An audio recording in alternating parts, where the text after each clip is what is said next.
Did you know the Oreo is the best-selling cookie in the world, with over 40 billion sold every single year?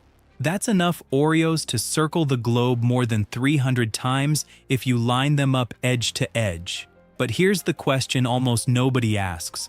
What actually turns cocoa powder, sugar, and flour into that perfectly snappable black cookie with the impossibly smooth white filling inside? Today, Factorify is stepping inside one of the largest cookie factories on Earth to find out.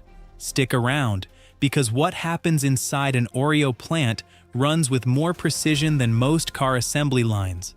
Before we go inside, subscribe to Factorify so you never miss a journey into the hidden side of the products you eat every day. The Oreo's story starts in 1912, when the National Biscuit Company, known today as Nabisco, introduced it in New York City as a fancier answer to a rival cookie called the Hydrox. For decades, the exact recipe stayed a closely guarded secret, passed down through generations of bakers. Today, Oreo belongs to Mondelez International, and it's manufactured in dozens of factories across more than 100 countries, each one following the same strict production standards, no matter where in the world you buy your pack. So what actually goes into an Oreo? At its core, just a handful of ingredients: wheat flour, sugar, palm oil, cocoa powder, high fructose corn syrup or cane sugar depending on the country, leavening agents, and salt. Simple on paper, anything but simple in practice. Step 1. The dough. The journey begins in massive flour silos, where wheat flour is stored and monitored for moisture content before it ever touches a mixing bowl. Too much moisture and the dough turns gummy. Too little and the cookie won't hold its shape. From the silos, the flour is pumped through sealed pipelines into industrial mixers, some large enough to hold several tons of dough at once. Inside these mixers, the flour is combined with cocoa powder, sugar, and palm oil. The mixture is churned at a controlled speed for several minutes, just long enough to develop a smooth, dark, slightly stiff dough with the consistency of modeling clay. Too much mixing, and the gluten overdevelops, making the cookie tough instead of crisp. Too little, and the dough won't hold together on the line. Step 2. Shaping the cookie. The dough is fed onto a continuous conveyor belt and pressed through a rotary molder, a massive engraved roller that stamps out the cookie's shape, its scalloped edge, and the iconic Oreo logo in one single motion. Thousands of cookies are cut and embossed every minute, each one weighed by sensors to make sure it matches Oreo's strict gram-for-gram standard. Any cookie that comes in too heavy or too light is automatically rejected before it even reaches the oven. If you've ever twisted an Oreo apart just to lick the filling first, hit that like button right now because you're about to see exactly how that filling gets there. Step 3. Baking. The shaped dough discs travel through a tunnel oven stretching more than 300 feet long, baked at temperatures between 400 and 450 degrees Fahrenheit for around 5 to 6 minutes. Infrared and convection heat work together, first setting the cookie's shape, then developing that deep, dark color and signature crunch. Sensors along the oven constantly measure color and moisture, because an Oreo that's even slightly underbaked will taste chalky, while one that's overbaked turns bitter. Coming out of the oven, the cookies are far too hot and fragile to touch. They pass through a long, cooling tunnel where fans circulate ambient air, gradually bringing the cookies down to room temperature over several minutes. This step is critical. A cookie sandwiched while still warm would melt the cream filling instantly. Step 4. The cream filling. This is the part everyone's curious about. Contrary to what a lot of people assume, Oreo cream filling isn't dairy at all.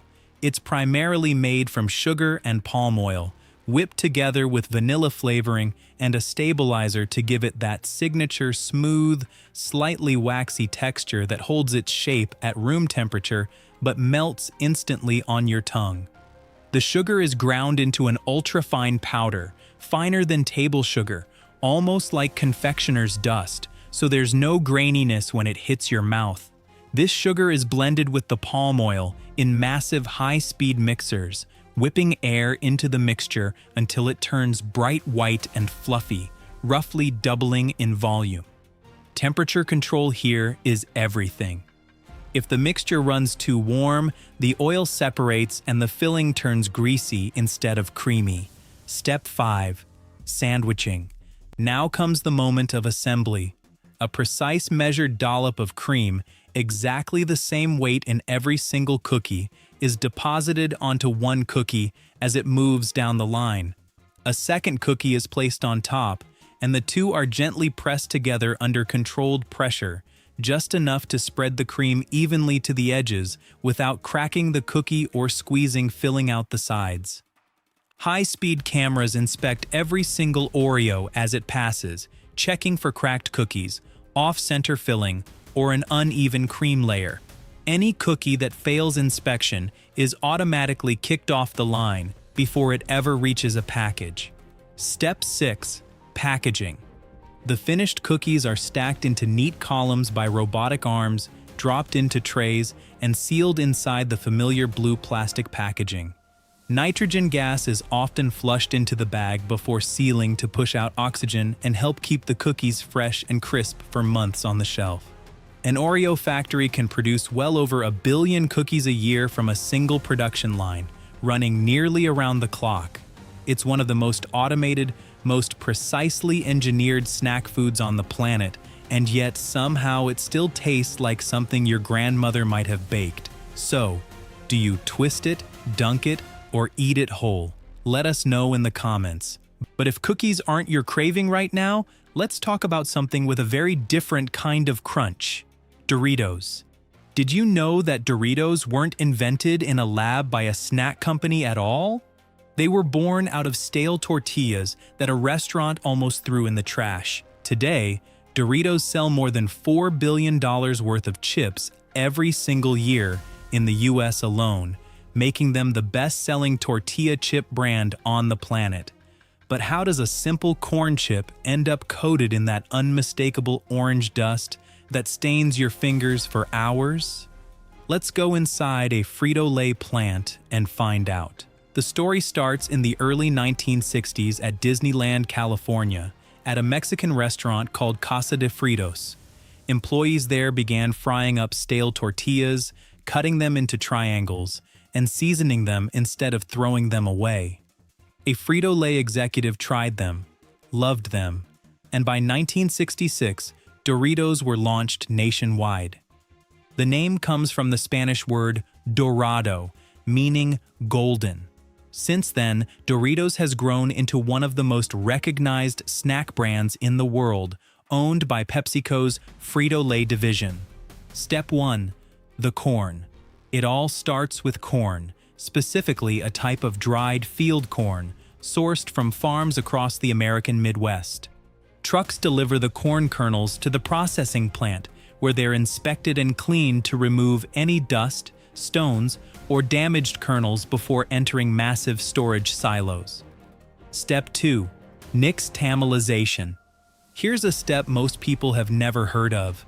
The corn is cooked in large vats of water mixed with calcium hydroxide, also known as lime, in a traditional process called nixtamalization, a technique that dates back thousands of years to ancient Mesoamerica. This process softens the corn, loosens the outer hull, and unlocks nutrients that wouldn't otherwise be available, while also giving the corn its distinct flavor and aroma. After cooking, the corn is left to steep for several hours before the water is drained off. Step 3. Grinding into masa. The softened corn, now called nixtamal, is rinsed thoroughly to remove excess lime, then ground between massive stone mills into a smooth, moist dough called masa. This is the exact same base used to make traditional corn tortillas, just produced at an industrial scale, with tons of masa moving through the plant every single hour. Step 4. Sheeting and cutting.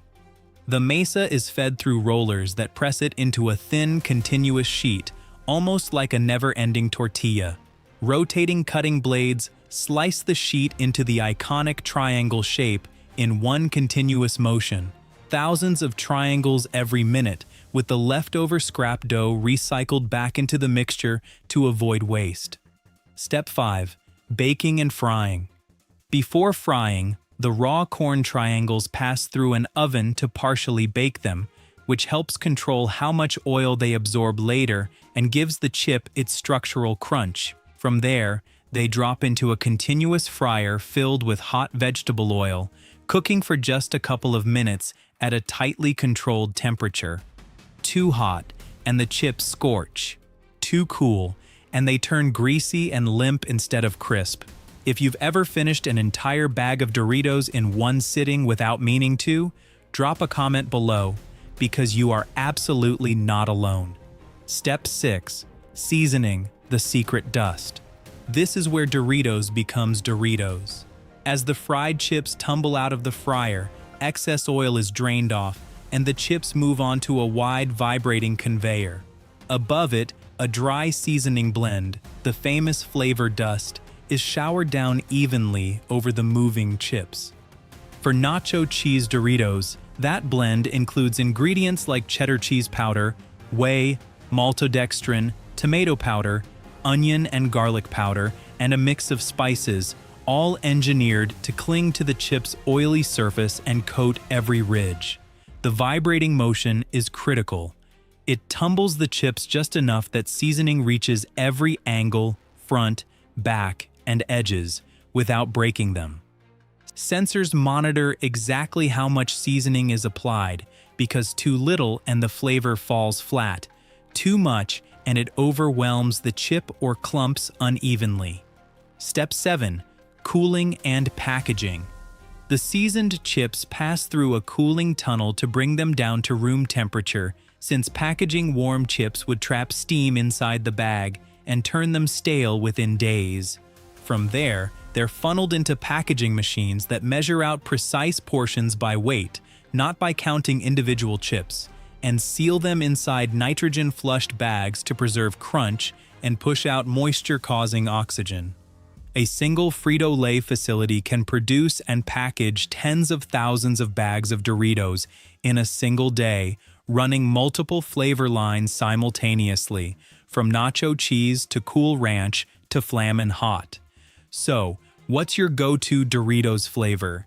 Team Nacho Cheese or Team Cool Ranch? Let us know below. Don't forget to like, share, and subscribe to Factorify. There's always more hiding behind the label.